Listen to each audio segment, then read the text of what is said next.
فضیلت الشیخ کا عنوان ہے ایمان کی مضبوطی۔ بسم اللہ الرحمن الرحیم۔ الحمد للہ رب العالمین والصلاة والسلام علی اشرف الانبیاء والمرسلین نبینا ورسولنا محمد وعلی آلہ وصحبہ اجمعین ومن تبعهم بإحسان إلى يوم الدین اما بعد۔ اسلامی بھائیوں، ذمہ داران ادارہ، ذمہ داران مرکز اور اسلامی بھائیوں اور بہنوں، السلام علیکم ورحمۃ اللہ وبرکاتہ۔ ہمیں جس موضوع پر لب کشائی کے لیے کہا گیا ہے ایمان کی مضبوطی، ایمان ہو اور مضبوط ہو،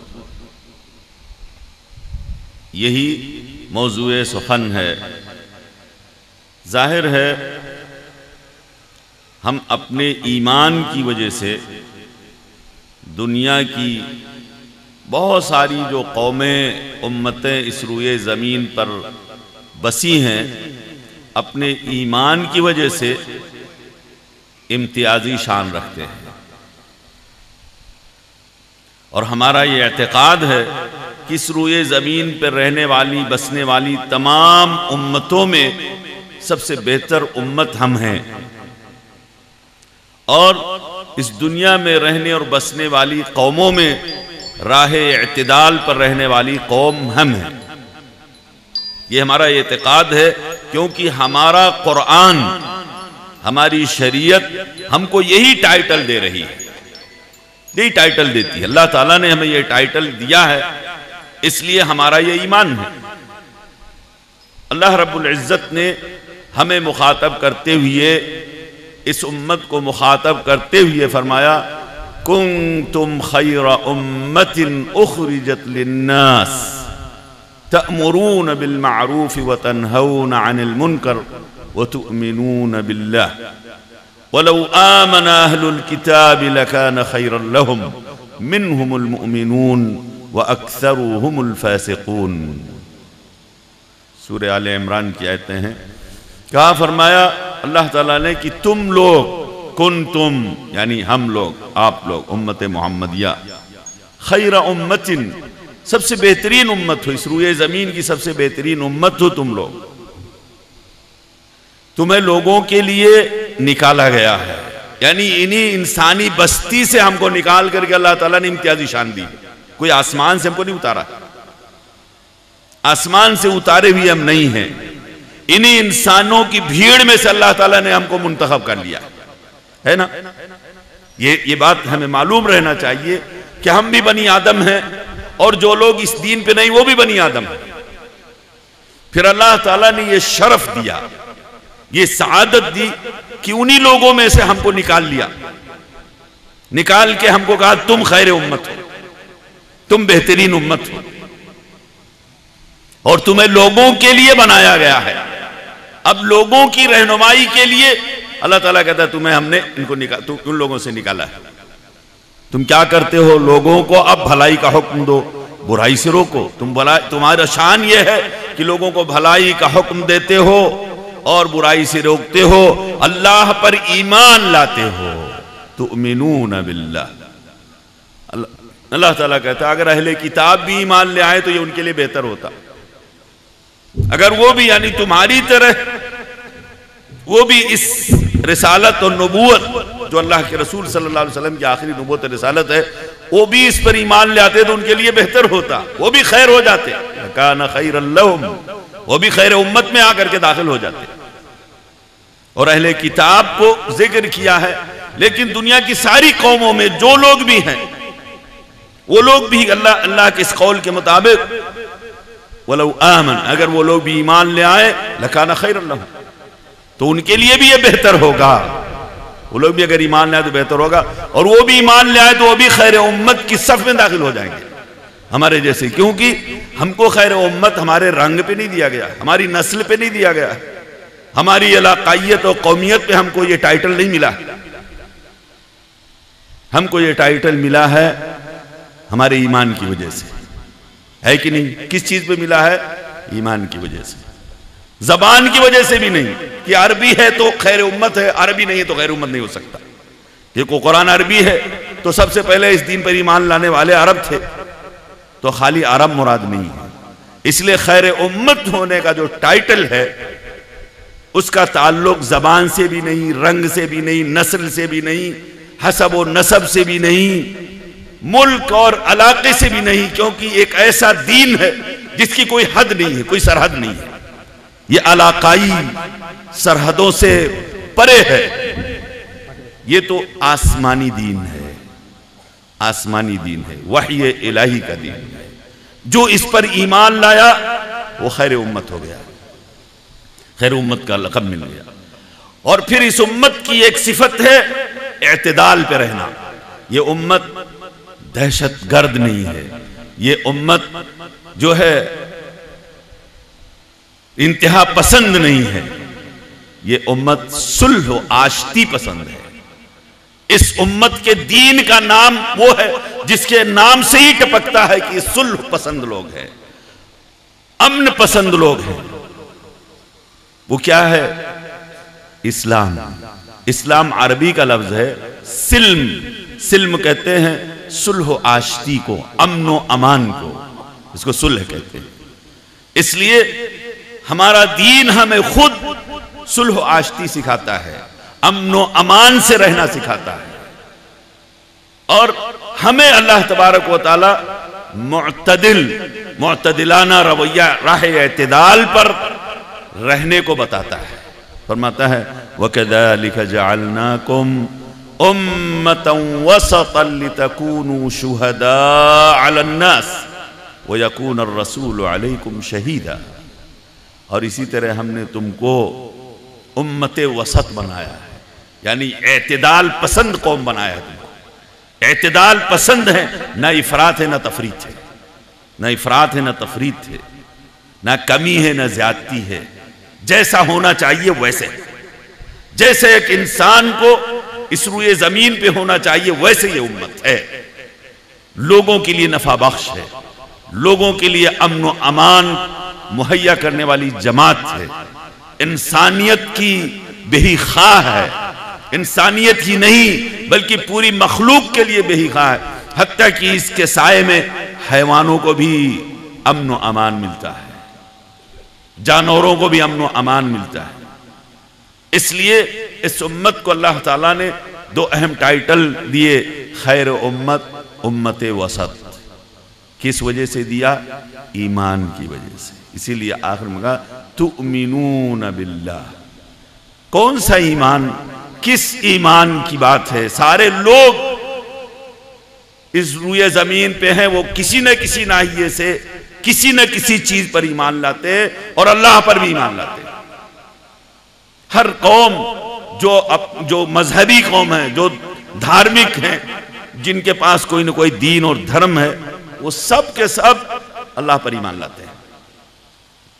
لیکن اللہ پر ایمان لانے کے ساتھ شرک بھی کرتے ہیں، جو ایمان کے اس دعوے کو باطل کر دیتا ہے اور انسانیت کو اس کے مقام سے اتار دیتا ہے، ہٹا دیتا ہے۔ اسی لیے اللہ تعالیٰ نے قرآن کریم میں فرمایا سورہ یوسف میں وَمَا يُؤْمِنُ أَكْثَرُهُمْ بِاللَّهِ إِلَّا وَهُمْ مُشْرِكُونَ وَمَا يُؤْمِنُ أَكْثَرُهُمْ بِاللَّهِ إِلَّا وَهُمْ مُشْرِكُونَ إِلَّا وَهُمْ مُشْرِكُونَ۔ اور دنیا انسانیت کے اکثر لوگ ایمان تو اللہ پر لاتے ہیں مگر شرک کے ساتھ، شرک کی آمیزش کے ساتھ۔ اور افسوس کی بات تو یہ ہے کہ آج امت مسلمہ کا بھی ایک بڑا طبقہ اللہ پر ایمان کے دعوے کے ساتھ، اللہ پر ایمان کے دعوے کے باوجود شرک میں مبتلا ہے، شرک خفی میں بھی، شرک جلی میں بھی۔ وہ شرک جو ایمان کو غارت کرنے والا ہے، اور وہ شرک جو عمل کو غارت کرنے والا ہے۔ آپ کو پتہ ہے شرک جو ہے عمل کو بھی برباد کر دیتا ہے، ایمان کو بھی برباد کر دیتا ہے۔ اگر شرک جلی ہے تو ایمان کو تباہ کر دیتا ہے۔ شرک جلی یعنی اللہ کی الوہیت، اللہ کی ربوبیت میں، اللہ کے اسماء و صفات میں کسی کو شریک کرنا، یہ شرک اکبر ہے، یہ شرک اکبر ہے۔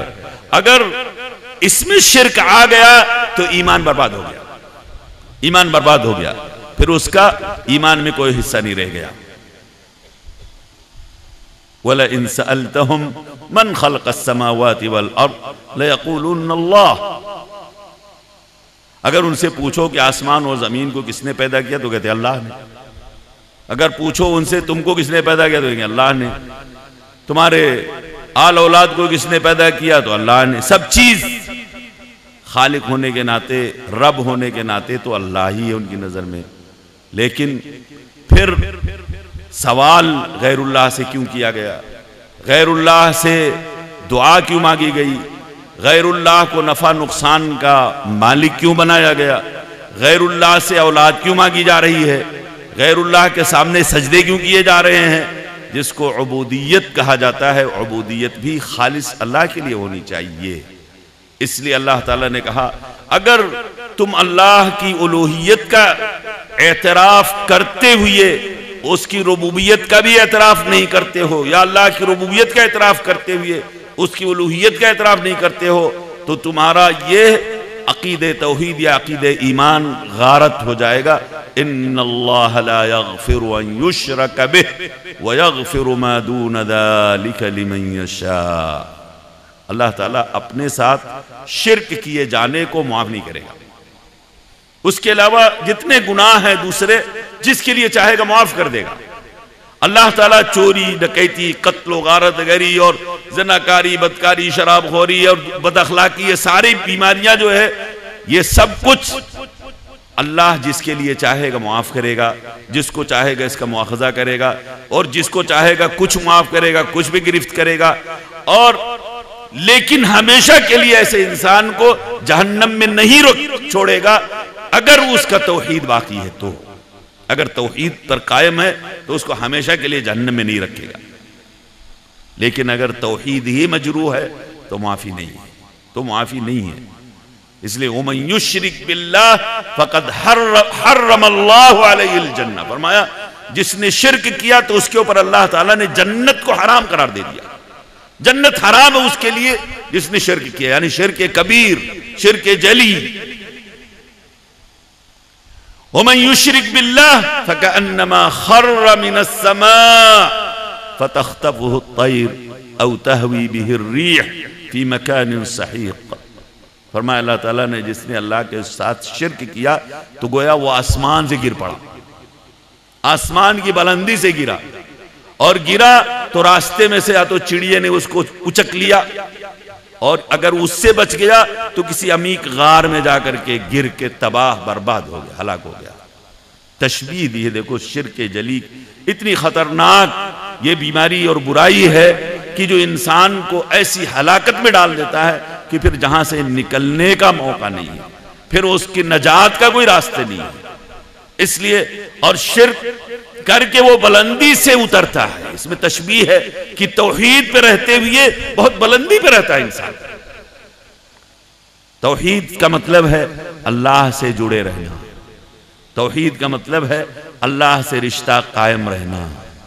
اسی لیے شرک کیا تو کہا کأنما خر من السماء، آسمان سے گر پڑا، کیونکہ وہ رسی جس کو تھامے ہوا تھا اللہ پر ایمان لا کر کے وہ رسی کٹ گئی، اور جب آسمان کی رسی کٹے گی تو پھر وہ بلندی میں نہیں رک سکتا ہے، گر جائے گا۔ اور جس کے ایمان کی رسی مضبوط ہے، اس کے ایمان کی وجہ سے، اس کے عقیدے کی وجہ سے وہ مسلسل بلندی کی طرف پرواز کرتا جاتا ہے، اللہ سے قربت اس کو حاصل ہوتی جاتی ہے، اللہ کے قریب تر ہوتا جاتا ہے، اور اس کو قوت ملتی جاتی ہے، اس کو تقویت ملتی جاتی ہے، اس لیے کہ اس نے اللہ کی رسی تھام رکھی ہے۔ وَاعْتَصِمُوا بِحَبْلِ اللَّهِ جَمِيعًا، سب لوگ مل کر کے اللہ کی رسی کو تھامو۔ اگر کسی نے شرک کیا تو رسی سے اس کا ہاتھ چھوٹ گیا اس کا ہاتھ اس رسی سے جس کو تھام کے اللہ سے اپنا رشتہ جوڑے ہوا تھا، اللہ کی پناہ میں جس کی وجہ سے تھا، اس لیے اللہ تعالیٰ نے اس رسی سے اس کا ہاتھ چھڑا دیا اور گر گیا۔ یہ بہت اگر غور کرے انسان ایک مشرک تو اس کو اپنی پستی کا احساس ہوگا، کیونکہ توحید انسان کو بلندی عطا کرتی ہے، بلندی عطا کرتی ہے اپنے ہر کام میں۔ ایمان کی وجہ سے، اللہ پر ایمان کی وجہ سے، اپنے توحید کی وجہ سے اس کا رشتہ آسمان سے جڑا رہتا ہے، آسمان سے جڑا رہتا ہے۔ اور جب وہ اللہ سے اپنا تعلق ختم کرتا ہے، شرک کر کے، کسی مخلوق کے سامنے سر جھکا کر کے، اور کسی مخلوق کو اپنے نفع اور نقصان کا مالک بنا کر کے، تو پھر اللہ سے اس کا دامن یا اللہ سے اس کا رشتہ کٹ جاتا ہے۔ اور جب اللہ سے رشتہ کٹا تو کس وادی میں گرا کچھ پتہ نہیں۔